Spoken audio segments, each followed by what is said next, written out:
Capricorn has 500 LinkedIn connections and nobody to call at 3 in the morning. They know this. They've known it for years. Lying awake at 2:47 a.m., scrolling through their phone. All those names. All those professional relationships. Colleagues who respect them. Clients who trust them. A network that looks impressive on paper. And not one person they could call right now and say, "I'm not okay."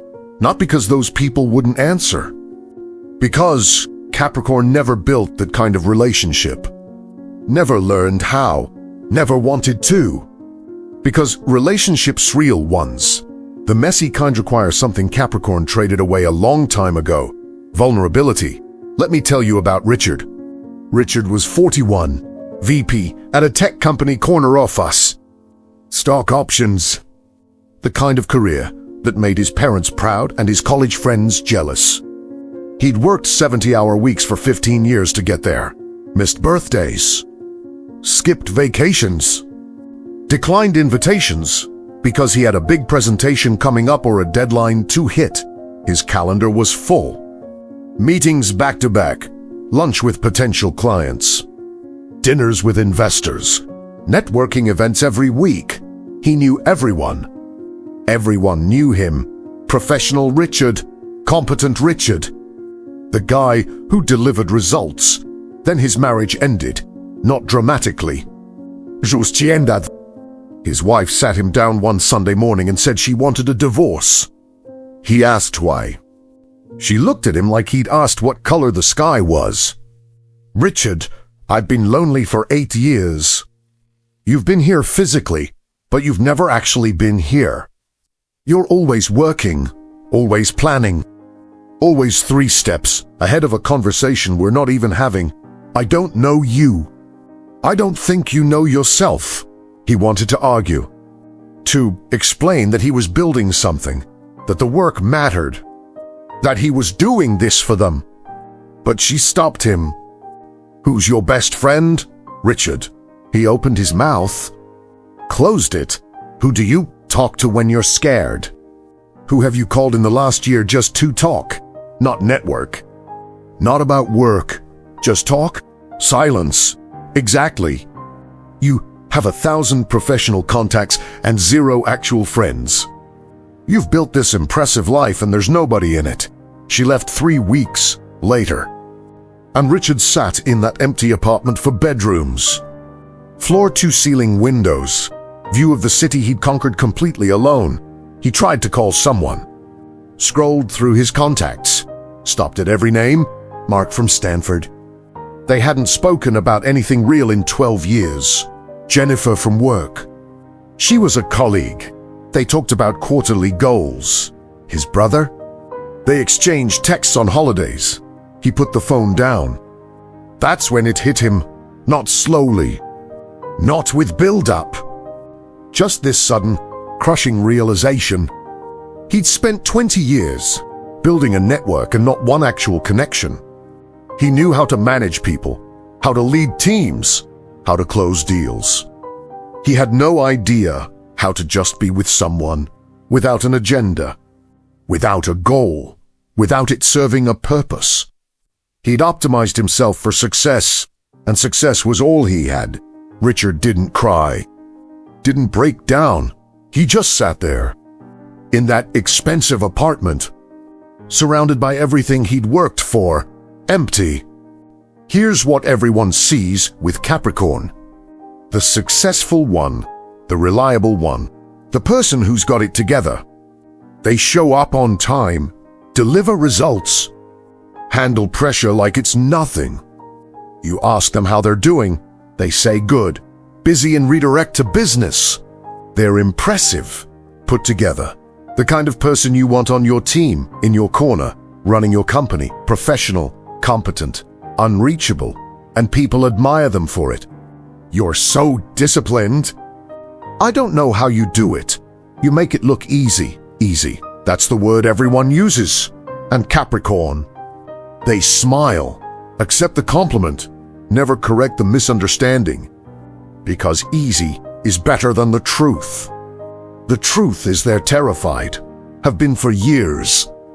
And the only way they know how to manage the terror is to stay busy, stay productive, stay valuable. Because if they stop, if they let someone see them when they're not achieving, not building, not working towards something, they're not sure there's anything they're worth seeing. So they keep their relationships transactional, surface level, professional. They'll meet you for coffee and talk about your goals. They'll grab lunch and discuss the project. They'll show up to your event and network. But ask them how they really feel. Ask them what scares them. Ask them when they last felt genuinely happy. They'll change the subject, politely, skillfully. You won't even notice you never got an answer. Because Capricorn learns something early, something brutal. Feelings are liabilities. Needs make you weak. Vulnerability gets you hurt. The people around them who opened up, who admitted they were struggling, who asked for help, those people got judged, got pitied, got seen as less than. So Capricorn made a choice. They'd be the strong one, the capable one, the one who doesn't need anything from anyone. They'd build walls so high that nobody could see them struggle. And they'd call those walls boundaries, professionalism. Having it tether, and it worked. They didn't fall apart like everyone else, didn't get emotional in meetings, didn't burden people with their problems. They stayed intact, functional, respected. But here's what they won't tell you, what they can barely admit to themselves. They're not strong, they're isolated, they're not independent, they're alone. They're not handling it. They're performing competence while slowly suffocating under the weight of never being allowed to not be okay, because real strength, that's asking for help when you need it. That's admitting you're struggling. That's letting someone see you fall apart and trusting they won't use it against you. But Capricorn can't do that. Won't do that. Because being vulnerable means losing control. Means people might see them as weak. Might realize they're not as put together as they seem, might stop respecting them. And respect is all they have. It's their currency, their identity, their entire sense of worth. So they trade connection for respect, trade intimacy for admiration, trade being known for being impressive. And they act like that's a fair exchange. It's not. It never was. 3 months after the divorce, Richard's company threw him a promotion party. 50 people showed up, gave speeches about his leadership, his vision, his dedication. Someone made a toast to Richard, the guy who never quits. Everyone clapped. Richard stood there smiling, shaking hands, accepting congratulations, and he felt nothing. Not numbness, not sadness, just nothing. Like he was watching someone else's life, someone else's achievement, someone else's party. Left early. Told everyone he had an early meeting. They understood. Of course they understood. That's Richard, always working. He drove home, walked into that empty apartment, sat on the couch, and for the first time in 20 years, he let himself ask the question he'd been avoiding. What the fuck am I doing? Not philosophically, not as a thought experiment, as a genuine, desperate question. He'd climbed every ladder, hit every milestone, built the career, made the money, earned the respect. And he was completely alone, not temporarily. Not until he made time for relationships, structurally alone. He'd built a life where connection was impossible because connection required the one thing he'd spent decades eliminating: being human, being imperfect, being needy sometimes, being scared and admitting it, being the person who doesn't have all the answers and asks for help anyway. And he didn't know how to be that person anymore. Didn't know if he ever had been. The phone rang. A colleague asking about the promotion, how he was celebrating, just keeping it low-key, Richard said. Voice steady, professional. He hung up. Then he did something he hadn't done since he was 12 years old. He cried. Not elegantly, not quietly. He broke, completely. Years of held back, everything pouring out in this ugly, choking sob. Nobody was there to see it. Nobody was there to comfort him. Nobody even knew it was happening. That was the loneliest part. He'd built this perfect fortress, and now he was trapped inside it, screaming, and nobody could hear him through walls he'd spent 20 years reinforcing. Here's what's really happening with Capricorn. The part nobody wants to hear because it's too close to the truth. They don't avoid intimacy because they're too busy. They avoid it because intimacy exposes the lie they've built their entire life on. The lie is, I'm valuable because I'm useful. I'm worthy because I achieve. I matter because I produce results. That's the foundation of everything. Their work ethic, their discipline, their relentless drive. It's not ambition, it's insurance. Insurance against being seen as worthless, against being abandoned, against finding out that without the achievements, without the success, without the impressive career, they're just a person. An ordinary person who might not be enough, and they can't risk that. Can't risk someone getting close enough to see past the resume, past the accomplishments, past the competence. Because what if there's nothing there? What if the real them, the one who's scared and insecure and desperately trying to prove they deserve to exist, what if that person isn't lovable? Better to keep everyone at a distance. Better to be respected than known. Better to die alone and accomplished than risk being seen and rejected. Capricorn is ruled by Saturn, the planet of structure, discipline, responsibility, limitation. Anchimi. Everything with Capricorn comes back to time. They're obsessed with it, optimizing it, not wasting it, making every moment productive. But here's what that actually means.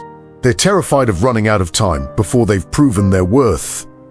Terrified that if they stop achieving for 1 second, people will realize they were never that valuable to begin with. The earth element means they're supposed to be grounded, present, connected to what's real. But they've turned earth into concrete. Solid, unbreakable, impenetrable. They've built themselves a fortress and called it stability. Built themselves a prison and called it success. And here's the sentence nobody wants to hear, but everyone needs to. You're not protecting yourself by staying professional. You're starving yourself of the only thing that actually matters. Because respect without love is just loneliness with better PR. Achievement without connection is just distraction from the emptiness. Success without intimacy is just a comfortable way to die alone, and they know this. Deep down, past all the rationalizations about focusing on career right now and not having time for drama, they know. They know they're trading their humanity for accomplishment. They know the people in their life don't actually know them. They know that when they're gone, people will give speeches about their work ethic and nobody will mention what they loved, what they feared, who they actually were. Because nobody knew, and Capricorn made sure of it. Not because they're cold, not because they don't want connection, but because wanting it and believing they deserve it are two different things, and they're only sure of one. Stop filling the silence. For 30 days, when you're alone, just be alone. No podcast, no work, no optimization. Sit with yourself. It'll be excruciating, that's the point. You've been running from yourself for so long, you forgot what you're running from. Stop. Look. Facier. Call one person from your past someone you actually liked, not someone professionally useful, and tell them the truth. Not the polished version. The truth. I'm lonely. I don't know how to connect anymore. I'm scared I've wasted years building the wrong thing. They probably already know anyway. Go to therapy, not executive coaching. Not leadership development. Therapy, where someone asks how you feel and busy isn't an acceptable answer. Where you have to admit that control isn't the same as peace. Where you learn that being vulnerable doesn't destroy respect, it creates actual relationship. Pick one relationship and practice being useless in it. Show up with no agenda, no goal, no way to add value. Just be there. Be imperfect. Be the person who doesn't have answers. Watch them not abandon you. Learn. Their walls aren't about you. It's about them being terrified that without achievement, they're worthless. When they stay professional, when they keep things surface level, when they won't let you in, it's not because they don't care. It's because caring means risking that you'll see the real them. And the real them hasn't accomplished anything today, hasn't optimized anything, is just a person who's tired and scared and desperately wants someone to see them and stay anyway. Tell them this: I don't need you to be impressive. I need you to be real. Then wait. Don't fix it. Don't make it easier. Just wait. Some will crack open. Most will retreat into work, not because they don't love you, but because being known is more terrifying than being alone. And they've been alone so long, it almost feels like home.